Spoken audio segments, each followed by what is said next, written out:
Hello, Cliff with CJ Artisans here.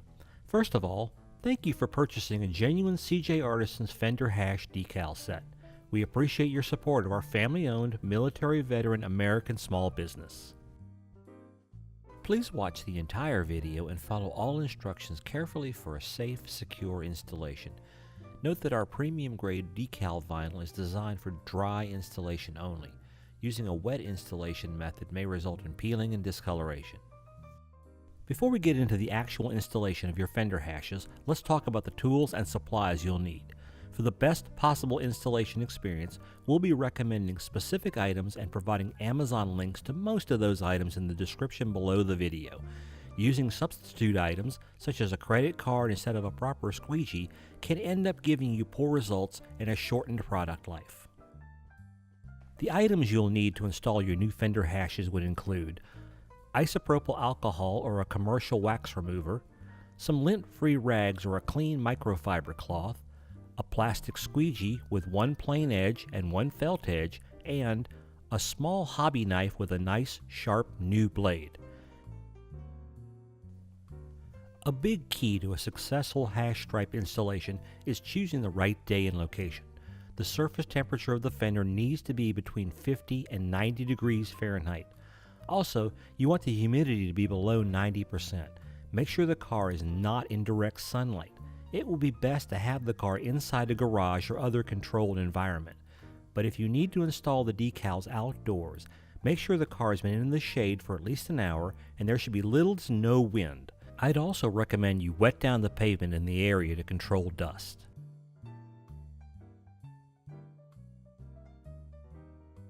Your Fender hash decals will arrive in a heavy-duty shipping tube, which gives the decals a very strong curl that needs to be minimized for easy installation. You could remove the curl by reverse rolling the decals on the shipping tube. However, we strongly recommend you don't do this because it can cause the decals and transfer tape to wrinkle and develop tunnels. Instead, simply uncurl the decal onto a flat surface and put some items on it, such as this metal yardstick. In just 20 to 30 minutes, the curl will relax and be much easier to work with. After the decal is relaxed, burnish the decal using the plain edge of the squeegee. Start in the middle and push out toward the edges.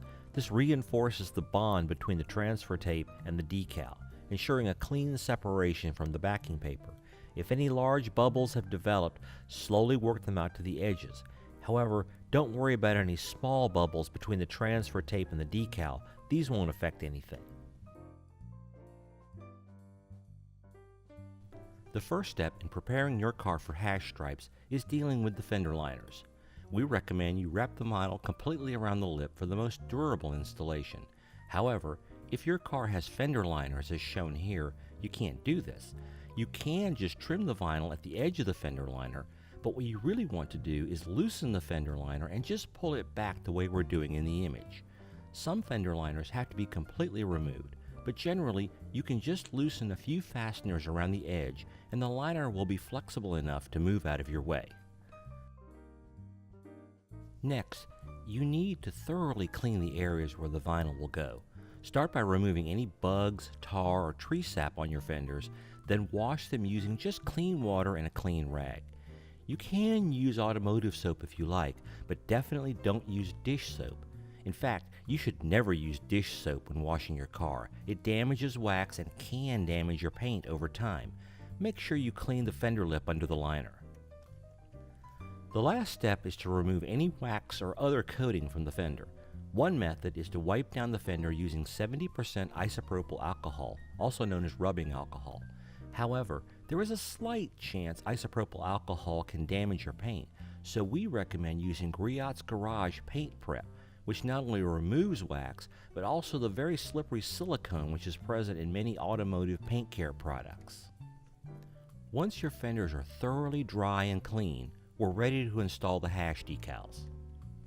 One thing that we find really helps is to remove the wheel from the car so that you have more working room under the fender. Be sure to use a good jack stand to support your car instead of the jack itself. By necessity, jacks have a very narrow base which makes them quite unstable.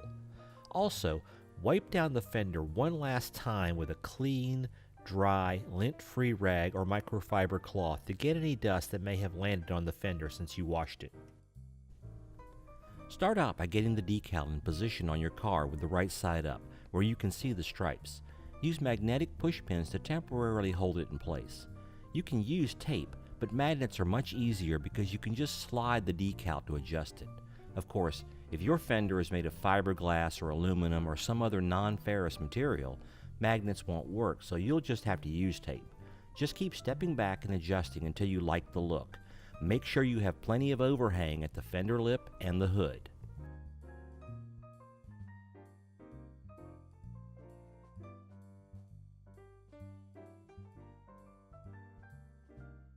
Once you're happy with the position, use some painter's tape or masking tape and place it all the way across the middle of the decal to form what we call a hinge point.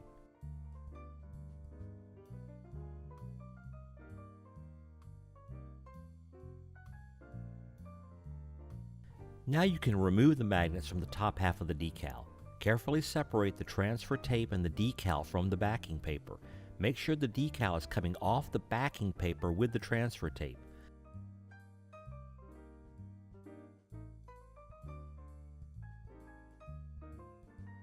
Lay the decal down and use a magnet or a small piece of tape to hold it in place.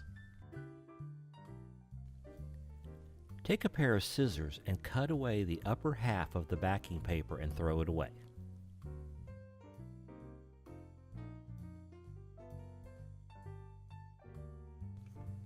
Get your squeegee and, using the plane edge, begin laying down the decal using a back and forth slicing motion.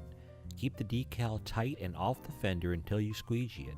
If you accidentally let it touch and it sticks, don't panic.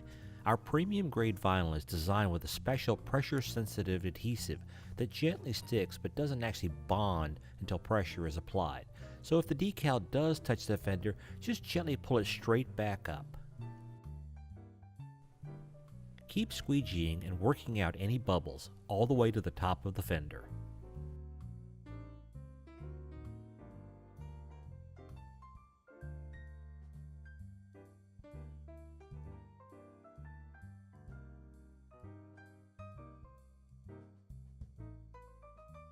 Once you reach the hood, lay the decal down onto the hood and squeegee it in place for an inch or so. You don't need to do the entire thing. Carefully separate the vinyl from the transfer tape and lay the vinyl down onto the hood.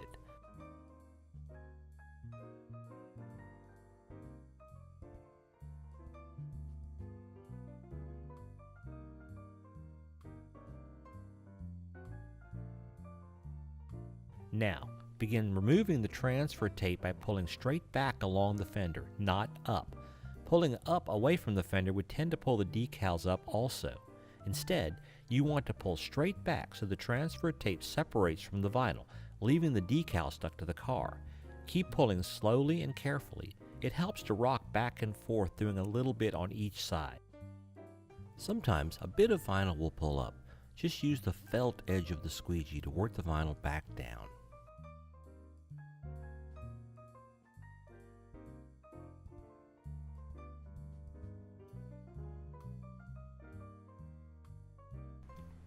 Once you reach the hinge, cut off the transfer tape. To trim the hood edge, use the wide part of the blade. Using the narrow part greatly increases the chance you'll get out of alignment and dig into the paint. Instead, get the blade down into the gap as far as you can and let the side of the blade ride along the edge of the hood.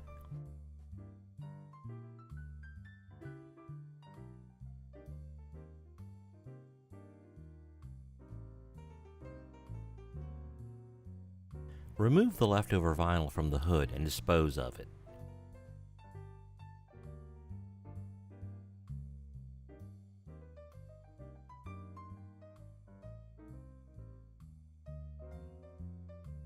Open the hood, then begin running your fingers along the edge of the fender, slowly pushing and stretching the vinyl around the edge and onto the inside wall of the fender.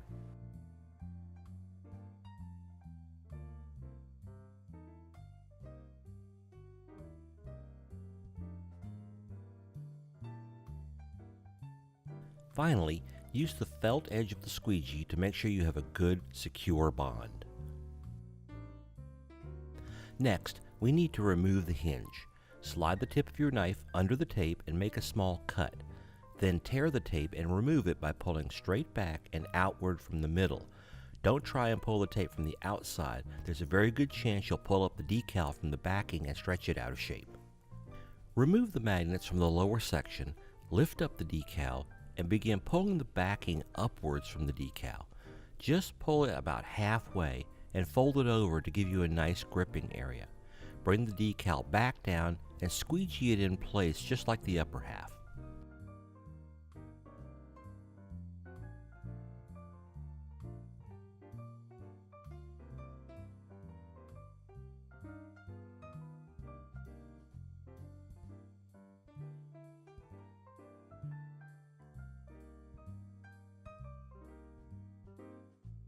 That little bubble is actually between the transfer tape and the decal. I really don't even need to work that out.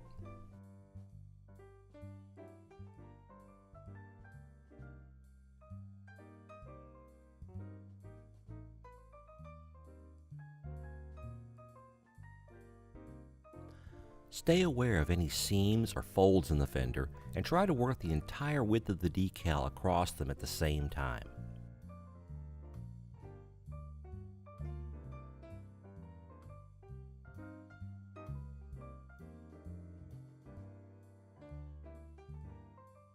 Continue slowly pulling a little bit of backing paper off at a time so that you keep your gripping spot.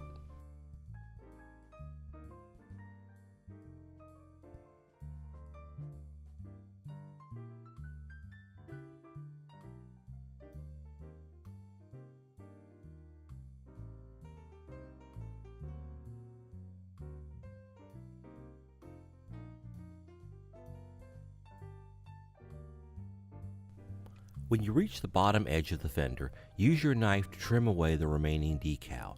Be sure to leave a couple of inches to wrap into the fender well. Go back up to the middle of the decal and start removing the transfer tape. Remember to pull straight back along the fender.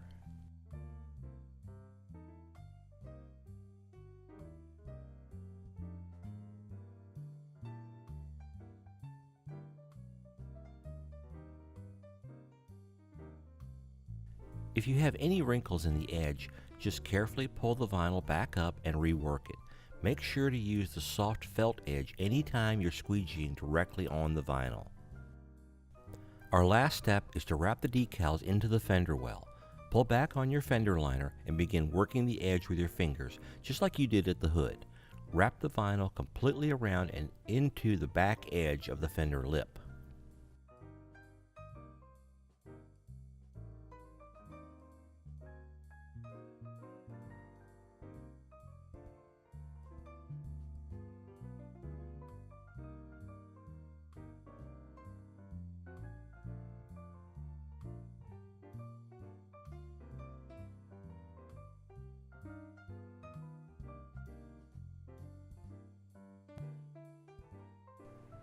And that's all there is to it. Just reattach your fender liner and put your wheel back on. Oh, and don't forget to put a fresh coat of wax on your fender.